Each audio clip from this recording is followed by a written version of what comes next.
ya desmerecidas y hacernos promesas que nunca cumplieron. En Radio Fénix presentamos Tierra Libre, director fundador Carlos Rezano, director responsable Luis Córdoba, discutiendo con la gente los temas de la tierra, el manejo del agua y la soberanía alimentaria de nuestro pueblo. Ubíquenos en Tierra Libre, cx40.blogspot.com. Porque aunque tengo mi antequerme muerto, soy más rico que esos que agrandan sus campos, pagando el sancocho de tumbas resecas al pobre peón que ya lo Buenos días, amigas y amigos de Tierra Libre. Una edición más, sabatina, la síntesis de la semana. Estamos saliendo por CX40 Radio Fénix de lunes a viernes a partir de 11:30 y los sábados una hora a partir de las 9 de la mañana, de 9 a 10, con la síntesis de la semana. Hoy tenemos la visita del fiscal, el doctor Enrique Viana, que ya está en el estudio. Buenos días, doctor, ¿cómo le va? Buenos días, ¿qué tal, Luis? Muy bien. Les recordamos a los amigos de la audiencia que a partir de la 1:30 tenemos la edición espejo en CWCX 142 Radio Felicidad de Paysandú. Llegando al departamento de Salto, naturalmente todo el departamento de Río Negro y también a la zona de Soriano. Está llegando muy bien la radio, hemos tenido varias respuestas, gente que ha ido incluso personalmente a hablar con el gerente de la radio, Gastón Rodríguez, y estamos verdaderamente contentos. ¿Podríamos hacer un avance de cuál va a ser la temática de hoy, doctor Sí, Viana? bueno, gracias, Luis. La idea central es conversar un poco, hablar de la significación que tiene firmar un contrato de inversión con la empresa Aratirí, algo que se está anunciando para los próximos días. Yo sinceramente creo que hay muchos gobernantes, muchos juristas, muchos académicos y la ciudadanía en general que no ha asumido conciencia de lo que supone firmar un contrato de inversión. Y menos todavía de un contrato de inversión con una empresa megaminera, con una extracción brutal como va a ser la realizada por esta actividad, que va a significar la destrucción territorial y la destrucción ambiental por más de 200 años en una importante parte del territorio nacional. En el día de hoy, a primera hora, recibía un correo electrónico desde Holanda de nuestro colaborador y editor del blog El Muerto que Habla y también el responsable de la edición de nuestro blog, que es CX40 Radio Fénix Blogspot, Tierra Libre CX40 Blogspot.com. Repito, Tierra Libre CX40 Blogspot.com, Eduardo, con una nota referida en parte a la participación del fiscal Viana en este tema de la minería, ¿no?, que nos parece muy interesante.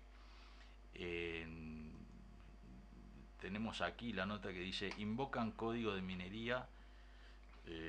el código minero en recursos contra la megaminería. Decenas de productores rurales presentarán en los próximos días recursos de inconstitucionalidad contra la ley de minería de gran porte, al considerarse perjudicados por la explotación minera a cielo abierto que el gobierno ha autorizado a la empresa Aratirí, nombre adoptado en Uruguay por la multinacional Samin Ferrous Group. Los recursos que quedarán a estudio de la Suprema Corte de Justicia se sumarán al que presentó el fiscal doctor Enrique Viana y todos invocarán argumentos jurídicos similares en defensa del ambiente y de los derechos humanos. Pero esto es un avance. Ahora le vamos a pedir a Francisco la comunicación con Holanda. Gracias, Francisco. Buenos días, oyentes de Tierra Libre en Radio CX40 Radio Fénix. Un saludo a la gente de Punto a Punto y a la gente de Radio Felicidad de Paysandú y a los que nos escuchan en internet, en Europa, y al colectivo de noticias uruguayas de Suecia, del otro lado del Atlántico. nos pueden encontrar a nosotros, al muerto, etiquetando en cualquier buscador el muerto que habla blogspot.com. Hoy tenemos una nota que nos envía Hugo Bruggi, adelantando el carnaval. En estos últimos días hemos asistido a algunos ensayos de apuro, para no mostrar todas las cartas de lo que será el próximo carnaval. El verdadero carnaval, el que nada tiene que ver con Momo y Colombina, este es otro carnaval y otras son las comparsas, en donde los finalistas no compiten en el teatro de verano, sino en las urnas, en donde los premios se cuentan en bancas y ministerios. Y en esta farsa trágica, el pueblo vive su propia fantasía, participando en este montaje de ficción con ribetes de solemnidad. Y para mantener viva la pasión electoral, nada mejor que provocar la reacción de las hinchadas. En ese sentido, ya han hecho notar algunos desencuentros entre los candidatos. Comenzaron los ataques entre los rivales y aún entre los candidatos del mismo partido. El negocio consiste en mantener viva la llama. Y estos momos y estas colombinas saben cómo hacerlo. Tienen el oficio en el arte de la ilusión. Y en tal tarea se sienten muy seguros y poco les importa de que alguna gente critique los disfraces. Mientras no confeccionen uno que ponga en peligro el primer premio, subirán al tablado conociendo ya el resultado. Se saben como el carro de Chaná, a quien nadie osaba disputarle el premio. A pesar de que esta vez el carnaval de las urnas comenzará un poco más tarde para no interferir con esta gran fiesta ciudadana, y nos referimos al Mundial, no se descarta la actuación entre partido y partido. Siempre atentos, claro, están los resultados que pueden originar alegrías o malestar de la hinchada y obliguen a cambiar el tono del mensaje. Pero para satisfacción de todos, a partir del 20 de septiembre, las calles se vestirán de colores llamando a fiesta y entonces sí podremos disfrutar plenamente de este espectáculo que solo se manifiesta cada 5 años, dado los cortos de su puesta en escena. No se descarta asimismo de que vuelvan a repetir aquellos bailes de disfraces que se llevan a Momo en el Teatro Solís. ¿Y por qué no? Tal vez con los pobres mirando de afuera como el tango y el muchacho que increpa a su exnovia: coquetea con tu traje de rica que no te puede ofrecerte Pierrot. Y el disfraz solo dura una noche, pues lo queman los rayos del sol. Bueno, estos son los malos presagios, no empañen la fiesta. Que siga el corso con papelito y serpentina. Los pomos están prohibidos. Adiós amigos y hasta la semana que viene. Los saluda el muerto. Chao. Muchísimas gracias por esta comunicación desde Holanda. Un mensaje que nos dice es CX142 Radio Felicidad de Paysandú. Tenemos en línea a Juan Carlos del colectivo Punto a Punto. Buenos días, Juan Carlos. Buenos días, Juan Carlos.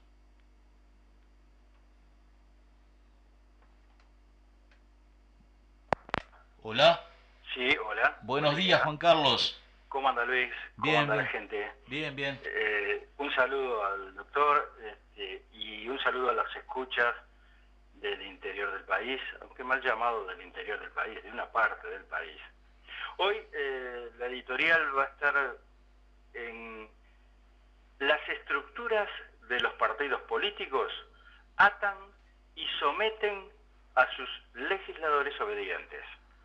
En nuestra editorial anterior nos hemos referido a la democracia directa, donde la participación y las decisiones del pueblo pesan.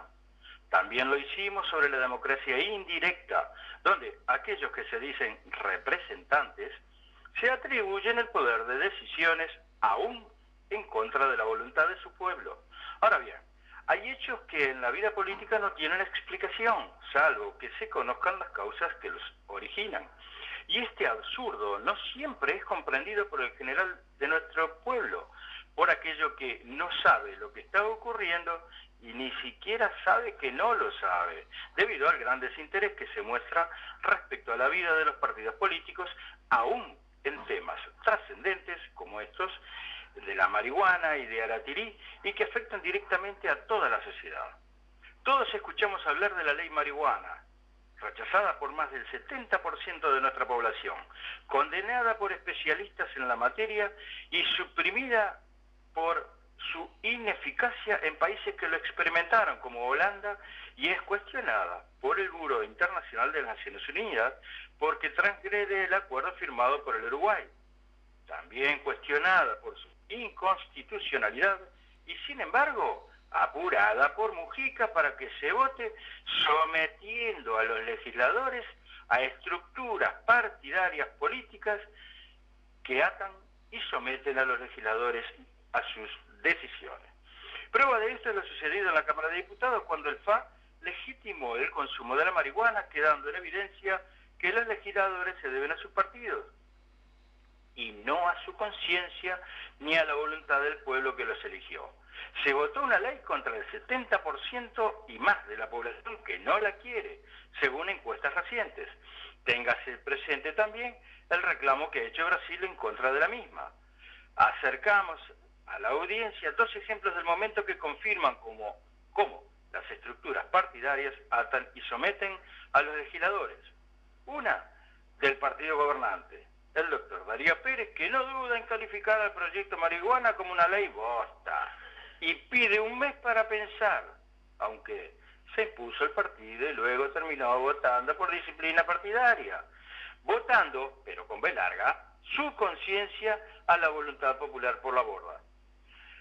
El segundo caso, que poco trascendió, pero que sucedió en la propia sala, el legislador colorado Glodowski, de la corriente Bordaberry, que estaba dispuesto a votar a favor de la nueva ley, equivocado o no, se lo obligó a disciplinarse a la corriente partidaria a la que pertenece para que no la vote. ¿Por qué en lugar de tanta preocupación por legislar la legitimidad del consumo de la marihuana, sabiendo que hay unos 200.000 consumidores en nuestro Uruguay, no se han preocupado el gobierno ni los legisladores por crear centros de recuperación de aquellos que son adictos, tanto a la pasta base como al consumo de la marihuana y de cualquier otra adicción? Por favor, no nos llamemos a engaño.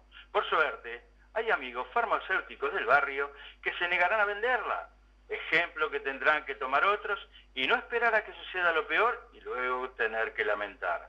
¿Y sabe usted por qué sucede esto? Porque hay reglamentaciones no declaradas de los partidos que disciplinan y someten a sus legisladores, privándolos de su libertad y conciencia. Importa más la disciplina partidaria que su propia conciencia como legislador del pueblo. Nos seguimos haciendo las mismas preguntas de siempre. Usted tampoco puede dejar de hacérselas como ciudadano, responsable de lo que está pasando en nuestro país, porque no debemos lavarnos las manos como se las lavó Pilatos.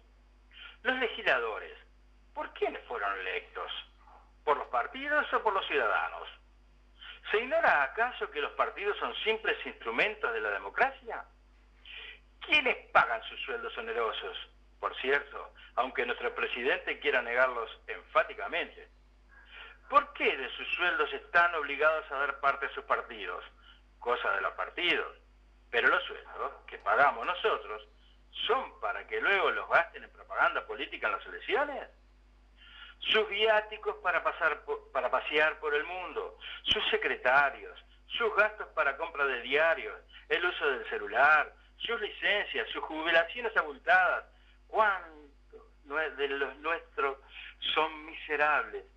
Sus seguros de paro durante un año cuando cesan en sus funciones, mientras que la gente que trabaja tiene derecho solo a algunos meses. Todo paga, Juan Pueblo. Lo que no siempre sabe lo que paga ni para qué lo paga. De ahí nuestra propuesta de cambiar la Constitución para terminar con este sistema perverso de partidocracia y tener auténticos representantes del pueblo. Terminar con las reglamentaciones absurdas de las cámaras y de sus conveniencias que obstruyen el buen funcionamiento de la Constitución. A usted, amigo oyente, sus conclusiones. Hasta una próxima, donde seguiremos profundizando este aspecto de estructuras partidarias, si así usted lo dispone. Un saludo grande, buenos días. Muchísimas gracias, Juan Carlos. También saludamos a Rogelio Snyder, que seguramente nos está escuchando del otro lado del río. Y continuamos con la participación del fiscal, el doctor Enrique Viana, que justamente uno de los temas es la mega minería a cielo abierto. Correcto, así es. Hay una secuencia de hechos que se han venido dando y que se van a seguir dando, que supone una suerte de ingeniería que ha sido montada y de la cual no hay regreso. Eso es una cosa muy importante. Después de esta ley llamada Ley Aratirí, Ley 19.126, Ley de Minería de Gran Porte, también se autodenomina, tenemos que entender que si no hay una decisión, como apostamos nosotros, a una decisión de la Suprema Corte de Justicia declarando la inaplicabilidad de esta ley, la inconstitucionalidad de esta ley, es muy probable que no tengamos reclamos posibles a hacer en materia de protección del medio ambiente de ninguna índole. Hay un antes y un después de esta legislación, de esta ley específica para la empresa Aratirí. Lo curioso es que la ley responde a un antecedente, que es la negociación de un contrato que se viene negociando desde el 2011, que se ha anunciado públicamente que así es, un contrato secreto que se negocia en forma secreta, en forma confidencial, y a su vez la ley legitima o da vida por primera vez en el Uruguay a los que se llaman los contratos de inversión. Es decir, hay una suerte de autoconvalidación de ambos aspectos. Por un lado se negocia un contrato, producto de esa negociación surge esta ley, y es promulgada esta ley, es aprobada esta ley y luego promulgada, y a su vez esta ley legitima la figura del contrato de inversión. ¿Todo para qué? Para favorecer los intereses de una empresa concreta y para permitir un daño que está prohibido, que se encuentra prohibido por la Constitución de la República, porque esta forma de minería tiene como característica principal la grave destrucción territorial y la grave contaminación que provoca. Fiscal Viana, una pregunta. Todos los ciudadanos, no necesitamos ser abogados ni peritos o idóneos en la parte de derecho para conocer de que la ley fundamental, la ley madre en un Estado es la Constitución de la República, y que luego por debajo de la Constitución están en un escalón inferior. Lo digo para entenderlo. Correcto. Con la gente, con los oyentes que no son abogados, ¿no? ¿Cómo es posible que una ley que está por debajo, que tiene menos peso, pueda ponerse por la vía de los hechos por encima? O sea, se estaría poniendo por encima de la Constitución. Es más, yo lo escuché a usted decir que si la Suprema, que usted nunca emitía opiniones sobre reclamos ante la Suprema Corte de Justicia, pero que en este caso en particular se aventuraba a decir que cuando los ciudadanos leyéramos la Constitución de la República nos íbamos a tener que saltear el artículo 47, dado que es una flagrante violación de algo que está impreso y tiene un mandato específico en la Constitución de la República. Sí, correcto.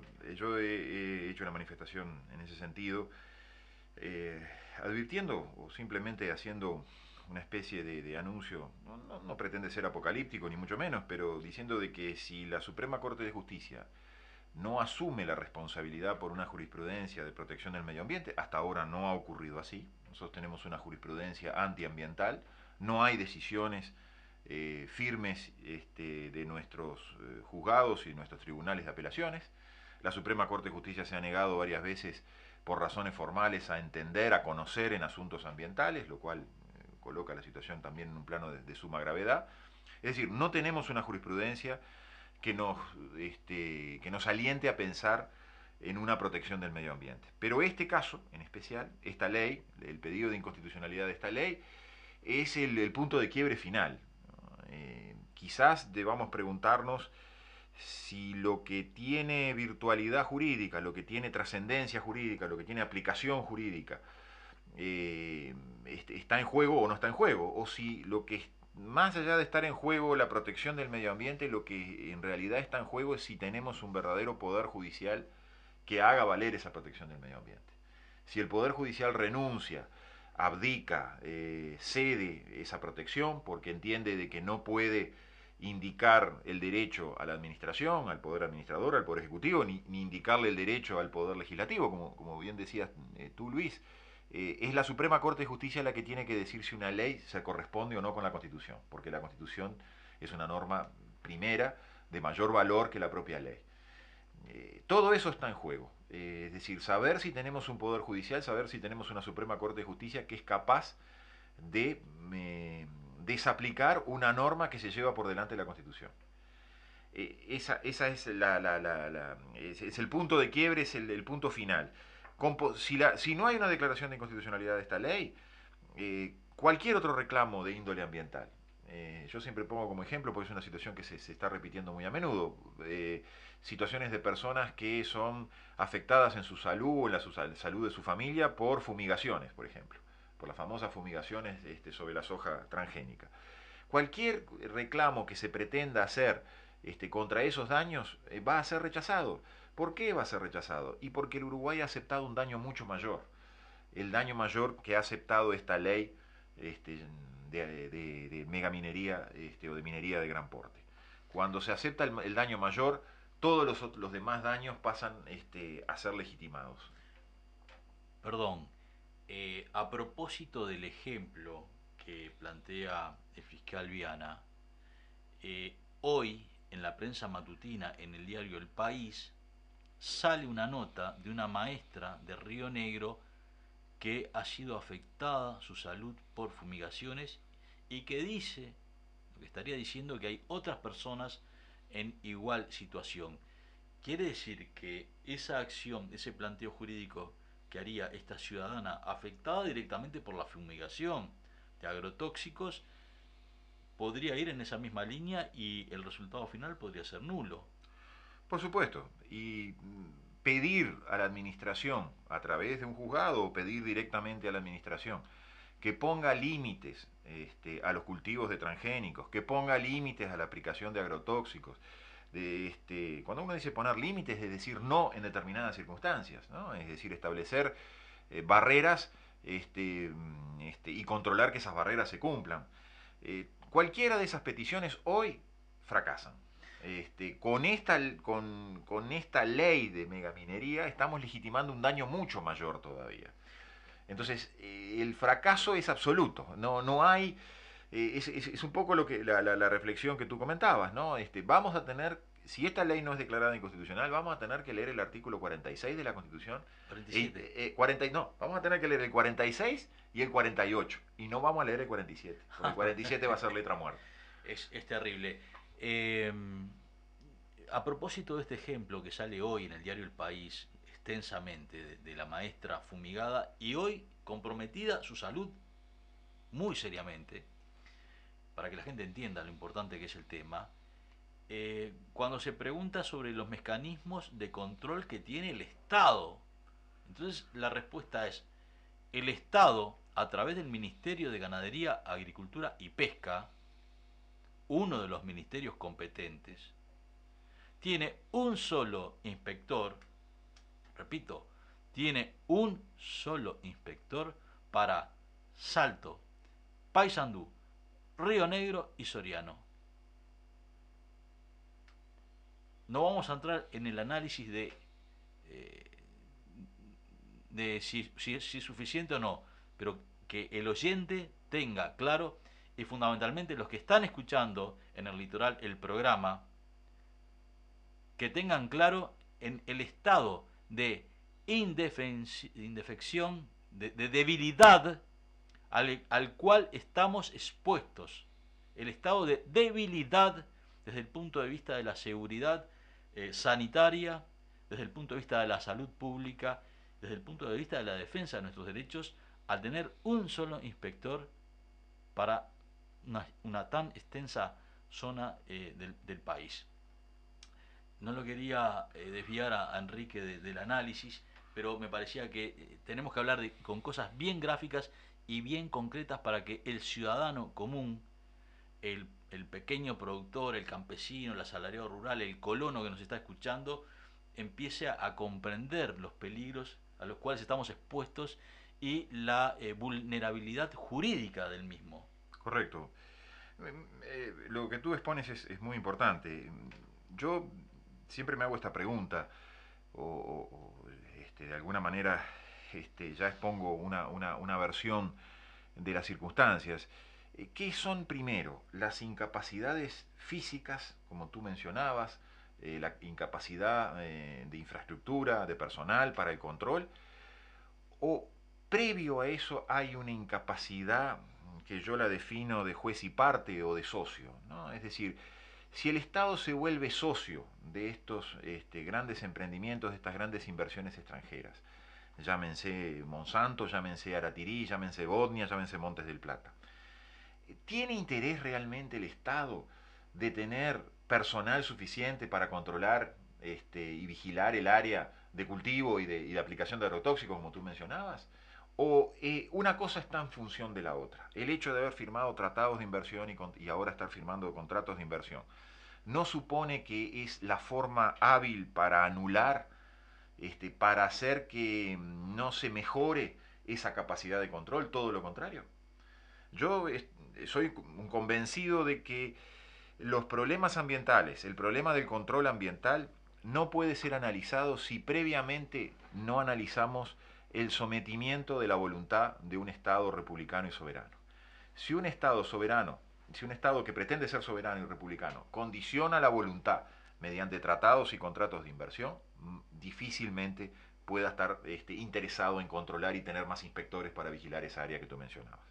Nos indica Francisco que vamos a la pausa y después seguimos conversando de esta temática. Todos los días a las 13:30 Música de España. Un espacio presentado por Hotel Colón de la ciudad de Mercedes. Más que un hotel, un lugar para disfrutar. Teléfono 4532-4720 y 4721.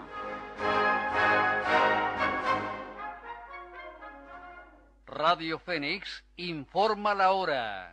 9:27.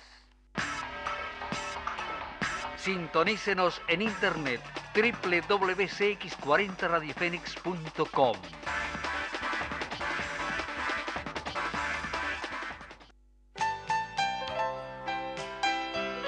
Psicóloga egresada de la Universidad de la República. Tratamientos individuales de niños, adolescentes y adultos. Orientación a padres. Psicodiagnósticos. Teléfonos 24 11 05 44 095 440 003.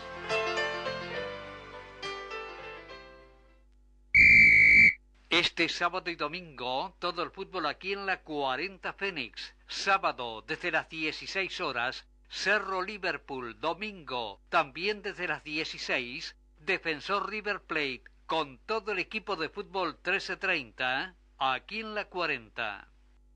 Recuerde que usted se comunica con los programas que estén al aire a través del 2409-0837 y con la dirección de la emisora por el 2408-3292 o a través de nuestro email radiofenix@adinet.com.uy.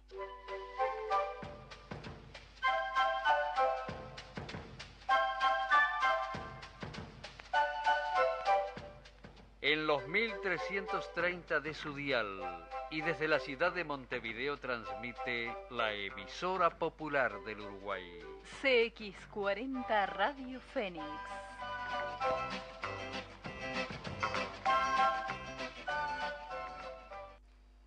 Bien, nuevamente aquí con el fiscal, el doctor Enrique Viana, hablando de estos temas, y yo le decía que hay una sensibilidad nueva por parte de la población. Y por más crudo que sea lo que voy a decir, es, en mi opinión, a la gente le preocupa, a la mayoría de la gente le preocupan las cosas, a la gran mayoría, acá y en cualquier parte del mundo, cuando le afectan dos situaciones. Su fuero íntimo, su integridad física, su salud,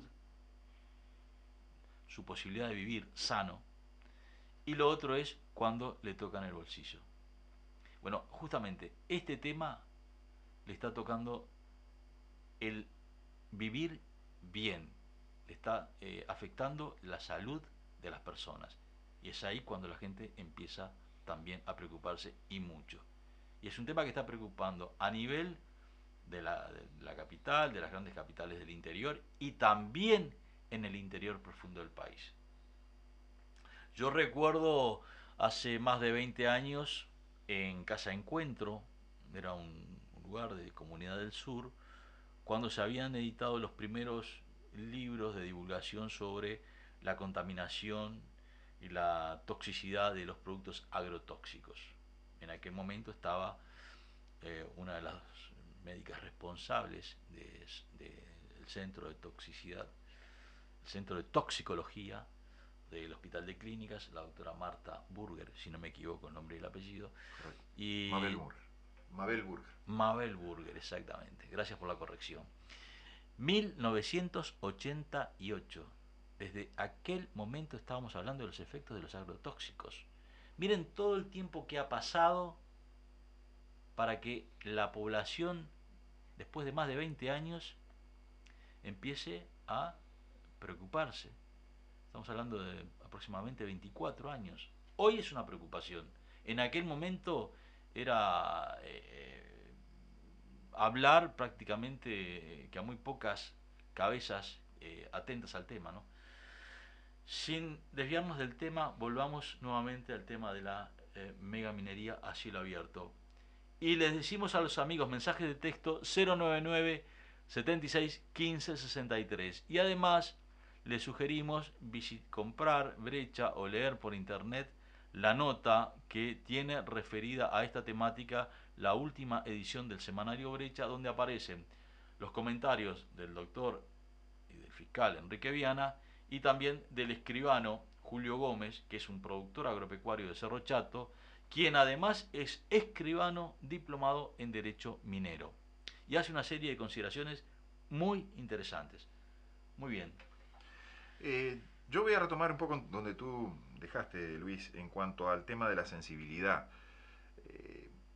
Lamentablemente, esta ley de minería de gran porte, el contrato de inversión que se va a firmar aparentemente en los próximos días, las consecuencias que ello tiene para el país, el hecho de que el contrato va a ser confidencial, no vamos a saber su contenido, que indudablemente, como todo contrato de inversión, va a tener una serie de condicionamientos de los tres poderes del Estado, tanto del poder administrador para la concesión de una serie de beneficios a la empresa, como del poder legislativo, que va a quedar cercenado en su ejercicio, como el desplazamiento para juzgar los conflictos que puedan existir en la relación entre Aratirí o quien venga después de Aratirí y el Estado mediante mecanismos de arbitraje internacional, con lo cual los jueces uruguayos no van a poder tener injerencia en el juzgamiento de las conductas de esta empresa. Todos estos elementos deberían ser sensibles, ya no para el ciudadano común que puede estar muy alejado de los tecnicismos y de esta ingeniería que supone una suerte de trampa en muchas cosas, pero sí esa sensibilidad debería estar presente en nuestros gobernantes, en nuestros juristas, en nuestros académicos. Yo no he visto, y ese es un constante desafío que pongo en la cabeza de otros, no he visto discusiones, debates, si al Uruguay le conviene o no le conviene. Ya no te lo pongo desde el punto de vista estrictamente de si es constitucional o no, la firma de estos documentos, la firma de los tratados de inversión, la firma de contratos de inversión, el sometimiento de la voluntad, si eso no supone la desaparición de un Estado republicano y de un Estado soberano, si eso no supone que quien manda en el territorio nacional ya no es aquel que es elegido por el pueblo, sino que quien manda son estos grandes intereses corporativos. Yo no veo esa discusión a nivel universitario, no veo esa discusión a nivel parlamentario. Entonces, yo no le voy a cargar las tintas a la sensibilidad del ciudadano, al quien le va a costar mucho más entender estos problemas. A los propios abogados nos cuesta bastante entender esta mecánica que se está estableciendo. Mi mayor reclamo es que estos temas, con un silencio que yo considero a esta altura cómplice, no se debaten y no se discuten a nivel parlamentario, no se debaten y no se discuten a nivel universitario. Más aún, también creo que hay un error de planteo en muchas de las organizaciones ambientalistas o similares a organizaciones ambientalistas que concentran todas sus baterías en describir el fenómeno, llámese agrotóxicos, llámese cultivo de transgénicos, llámese celulosa, forestación, llámese minería a cielo abierto.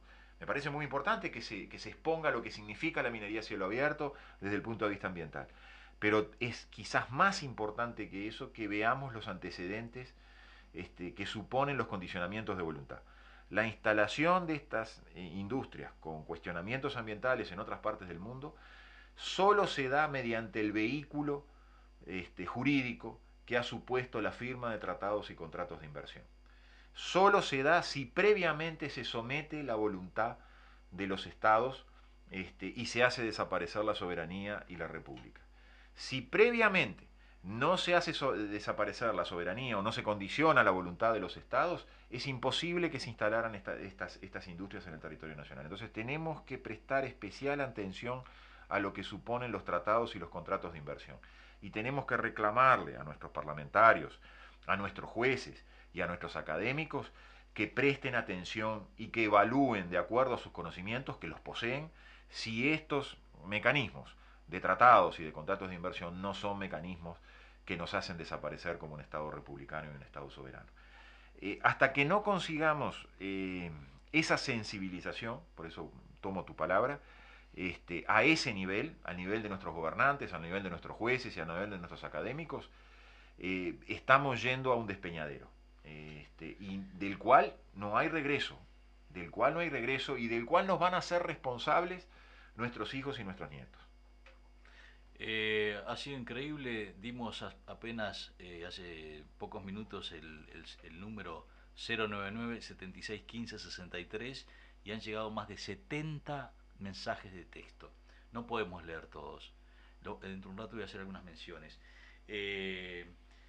Pero en esa misma línea de análisis, hace 24 años, 25 años, 1988, cuando se dio ese encuentro, valga la redundancia, en Casa Encuentro, allá en la calle Millán, donde era Comunidad del Sur, un lugar de debate, Casa Encuentro, ahí mismo funcionaba Redes Amigos de la Tierra. Es más, yo fui el socio número 8, socio fundador número 8, Redes Amigos de la Tierra, Delegación Uruguay. Participaban también el centro, el CEUTA, Centro de Estudios Uruguayos de Tecnologías Apropiadas, diferentes organizaciones ambientalistas. Eran pioneras, eran unos visionarios, denunciando el efecto en aquel momento de los agrotóxicos. A partir de la década del 90, finales del 90, aparecieron los transgénicos. ¿Ustedes se acuerdan de aquellas manifestaciones? Aquella invasión que se hizo en una audiencia pública por el maíz transgénico, el MON 810, donde fuimos, director de Sanidad Vegetal, era el ingeniero agrónomo Arocena, pidió el desalojo por medio de la policía. Había más de 200 delegados ambientalistas. Hoy, con este gobierno, y de hace 8 años, las grandes organizaciones ambientalistas no participan en la discusión. Eso es un dato objetivo de la realidad. Sin embargo, la población hoy se preocupa, hoy habla de los transgénicos, hoy habla de la contaminación por agrotóxicos, hoy la población habla sobre la contaminación con atracina en el agua, habla sobre el escurecimiento de las aguas y el olor feo. por el efecto de los agrotóxicos y fundamentalmente por uno de los agrotóxicos utilizados en las sojas transgénicas. Entonces hay una imposición por parte de la población en el boca a boca y en algunos medios alternativos para discutir estos temas. Bueno, algunos mensajes. El colono Arrieta, ocupante de San José, los estoy escuchando. Un abrazo, saludos al fiscal doctor Viana, y si se le puede preguntar por Dirox. Sí, Dirox es un tema interesante, pero no es el objeto de la comunicación hoy. La doctora Milano nos manda saludos y dice que la población debe preocuparse por el medio ambiente y los gobiernos por respetar la Constitución. La doctora Silvia Milano. Walter de Pando también nos manda saludos y totalmente de acuerdo con el planteo del fiscal Viana. Chumbo, en 33 la Junta Departamental todavía no se anima a declararse libre de megaminería por aplicar a rajatabla la ley 18.308 de ordenamiento territorial, que habilita a la Junta para tal fin. Felicitaciones al fiscal doctor Enrique Viana. Bueno, Juan del Sauce, un saludo y un gran abrazo al fiscal doctor Enrique Viana, muy claro como siempre. Juan, del programa de radio Nuestra Pachamama, de acá de Sauce, parece que lo están transmitiendo desde Sauce. Sí, gente amiga, sí, mucho, respondo a todos los saludos con retribuyéndolo y a Juan sí, porque hemos tenido un buen vínculo en materia periodística también. Marcos Zunino de Colón, buen día, abrazo, excelente invitación al mejor funcionario público que tenemos, siempre imperdible, Tierra Libre. Bien, gracias por el comentario. Bueno, son muchísimos los mensajes, estamos llegando casi a los 100 mensajes. Rubén Mota de Colonia, buenos días, saludos y un saludo al fiscal doctor Enrique Viana, a quien tengo el gusto de conocer personalmente. Acá estamos juntando firmas para prohibir las industrias basura. Rubén Mota desde Colonia. Bueno, infinidad. Estamos llegando casi a los 100 mensajes de texto. Ha sido la primera vez que hemos llegado a tantos mensajes. Se ve que, como decimos, a la población le está importando el tema. Correcto. Yo creo que justamente todas esas manifestaciones, las propias manifestaciones que con gran espontaneidad se han dado en el interior del país, a nivel de los distintos departamentos, con distintos procedimientos que se han manifestado, la población se ha intentado manifestar en contra de esta forma de minería, son cosas muy, muy importantes y muy interesantes. Sigo insistiendo en que tenemos que obtener, de alguna manera, que esa sensibilización pegue un brinco, pegue un salto y arribe a aquellos quienes están en condiciones de decidir. Cuando digo aquellos quienes están en condiciones de decidir o de tener una opinión importante o de tener una opinión con conocimiento, estoy refiriéndome, vuelvo a repetir, a nuestros gobernantes, a nuestros jueces, y en ellos incluyo en especial a los ministros de la Suprema Corte de Justicia y los ministros de los tribunales de apelaciones. Y a nuestra academia, a nuestros académicos, no solo me estoy refiriendo a los de derecho, pero en especial me estoy refiriendo a los académicos del derecho. Las cosas que están pasando, el hecho de que, como el otro día se anuncia, va a haber un contrato de inversión con la empresa Aratirí, pero no vamos a saber el contenido de ese contrato, porque ese contrato va a tener una cláusula de confidencialidad. Es una de las cosas que para mí golpea más los ojos de que estamos enfrentando mecanismos absolutamente antirrepublicanos. No es posible que haya actos del Estado que no sean conocidos por los ciudadanos, porque los actos del Estado tienen que ser conocidos por el ciudadano, porque es esa rendición de cuenta que se exige en todo Estado democrático republicano, la que permite luego que el ciudadano pueda decidir libremente al momento de elegir a sus gobernantes. Entonces, no es posible que se hagan actos administrativos, actos jurídicos, actos del Estado que no sean conocidos por el ciudadano. Y parece, y ahí voy a hacer una reflexión un poco a futuro, parece que esto estuviera bien, y esto está muy mal. Esto está muy mal. Y quienes tienen que decir que esto está muy mal, primero son los propios gobernantes. En segundo lugar, nuestros jueces. Y en tercer lugar, la academia. Y sin embargo, esos tres resortes que son tan importantes en todo Estado democrático, no están hablando, no se están pronunciando. Y yo no creo que no estén hablando y no se estén pronunciando porque no sepan de la gravedad de lo que está pasando. Creo que saben perfectamente de la gravedad de lo que está pasando. No es posible que un acto tan importante que va a condicionar la voluntad del Estado como la firma de un contrato, quedemos los ciudadanos en ascuas sin saber cuáles son esos condicionamientos. Porque el día que haya un conflicto con Aratirí o el día que querramos imponer algún tipo de requisito tributario, ambiental, de protección de la salud o de detención de la actividad de Aratirí, nos vamos a encontrar que eso no lo podemos hacer. Por eso la hipótesis de la recolección de firmas puede ser una hipótesis muy interesante. Pero lo que sucede es que ya el Estado, si firma este contrato, ya con la ley, de alguna manera ya autorizó el procedimiento, ya autorizó la autorización ambiental, ya está dada con la ley. Pero cuando se firme este contrato, el condicionamiento de la voluntad va a hacer que cualquier otro mecanismo, inconstitucionalidad de la ley, declarada por la Suprema Corte de Justicia, recolección de firmas para modificar la Constitución y establecer una prohibición directa y respecto de esta forma de minería, no va a tener virtualidad, no va a tener eficacia. ¿Por qué? Porque la empresa va a mostrar este contrato, va a mostrar el condicionamiento de voluntad y lo va a hacer valer ante un organismo internacional. Y entonces cualquier intento por volver a ser republicanos no va a ser posible. Dos consideraciones. Bueno, Gabriela de Sangrila, gracias doctor Viana por la aclaración. Son muchísimos, hemos pasado increíblemente más de los 100 mensajes, no podemos leer todos, así que pido disculpas los que no hemos leído. Pero y siguen llegando permanentemente, no paran. Dos cosas. Yo le quiero hacer una pregunta al oyente, al amigo y a la amiga que nos está escuchando. ¿Ustedes se acuerdan cuando Horacio Buscaglia, el corto Buscaglia, en la propaganda del Frente aparecía en un spot vestido de pirata y decía: van a llegar los piratas si ganan estos gobiernos blancos y colorados y se nos van a llevar todos? ¿Se acuerdan ustedes de eso? Bueno. Dos, la gente ha empezado a participar.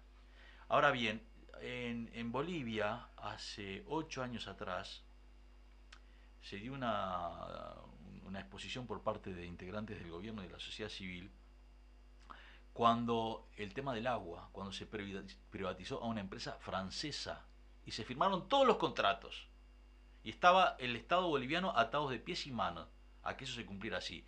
La movilización popular hizo que se eliminara y no tuvo ninguna sanción Bolivia.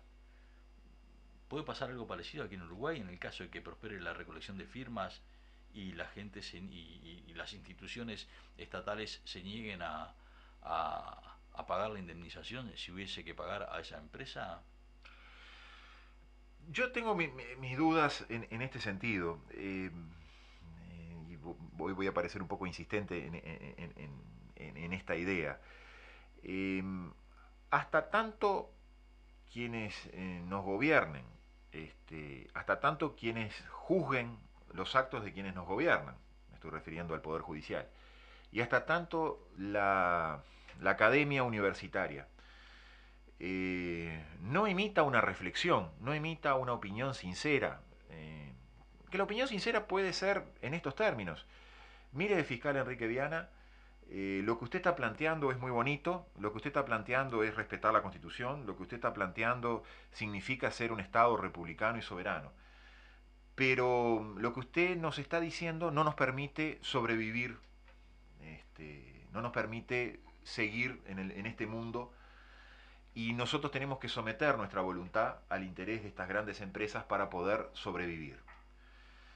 Si se hiciera ese planteo, si alguien dijera: bueno, muy bien, se está violando la Constitución, pero la única manera de subsistir es perdiendo esa dignidad, perdiendo ese honor de ser un Estado republicano y soberano, pero no tenemos otro remedio porque tenemos que comer y tenemos que sobrevivir. Bueno, si se hiciera ese planteo, yo en alguna manera lo entendería y el ciudadano lo podría entender.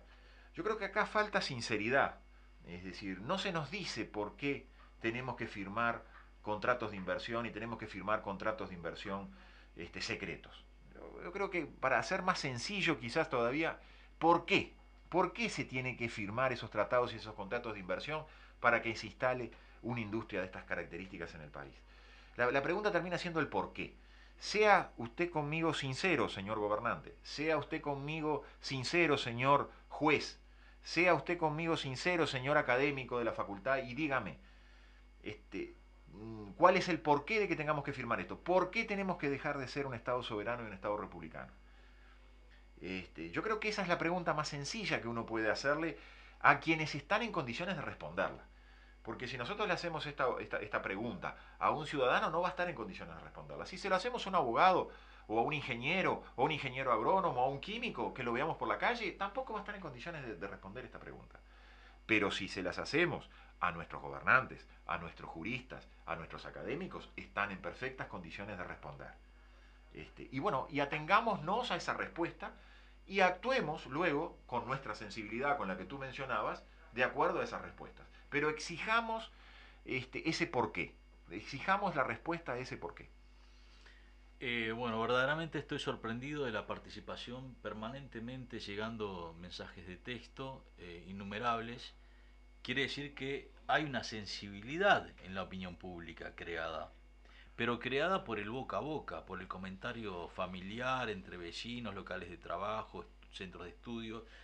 Ahora, hay una ausencia desde los centros universitarios que conocen del tema y que naturalmente tienen miedo a la represión, porque la línea de arriba es no hablar de estos temas.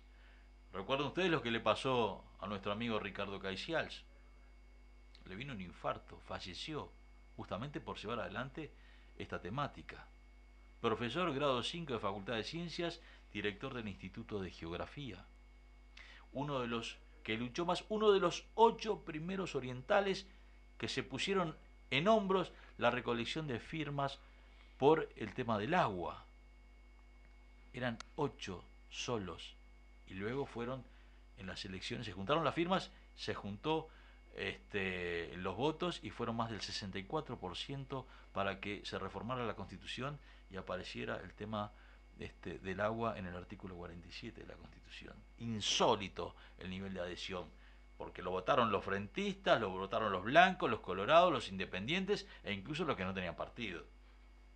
Ahora, les recomiendo leer Brecha, está muy bien diseñado el tema, la posición sobre el recurso de constitucionalidad presentado por el fiscal Viana. Enumera los principales puntos que a sus juicios son inconstitucionales de la ley 19.126, que es minería de gran porte. Excelente la síntesis, muy bueno el trabajo del periodista, está bien claro para que se pueda entender perfectamente. Bueno, ¿y qué hacemos? ¿Salimos a juntar las firmas? Yo creo que los procedimientos pueden ser muy variados. En mi opinión, no hay que agregarle nada a la Constitución. Tú mencionabas la reforma del agua, y la reforma del agua, con el artículo 47, el deber de abstención de causar daños graves al medio ambiente, más la reforma del agua, son más que suficientes para que no se pudiera instalar esta forma de minería a gran escala como la que se pretende instalar. Sin embargo, la sucesión de hechos, la ley, más la firma de este contrato, más las previsiones que van a haber en este contrato y que no vamos a saber cuáles son, me llevan a mí a este planteo, y agradezco la posibilidad que tú me diste, Luis. Ya ahora los planteos ya dejan de ser sencillamente técnicos o complejamente técnicos. Los planteos pasan a ser casi rogatorios, ¿no? Uno está rogando a las autoridades y está rogando a nuestros jueces y está rogando a nuestra academia que nos den respuestas, que nos empiecen a dar respuestas frente a estos reclamos que se están haciendo de distinta manera. Lo que puede hacer una fiscalía, hace una fiscalía; lo que puede hacer la ciudadanía a través de mecanismos como plebiscitos o como referéndum o como mecanismos de ordenanzas departamentales. Pero el silencio ya, ese silencio que yo denomino cómplice, ya es atronador. Es hora de que se empiece a hablar de estos temas.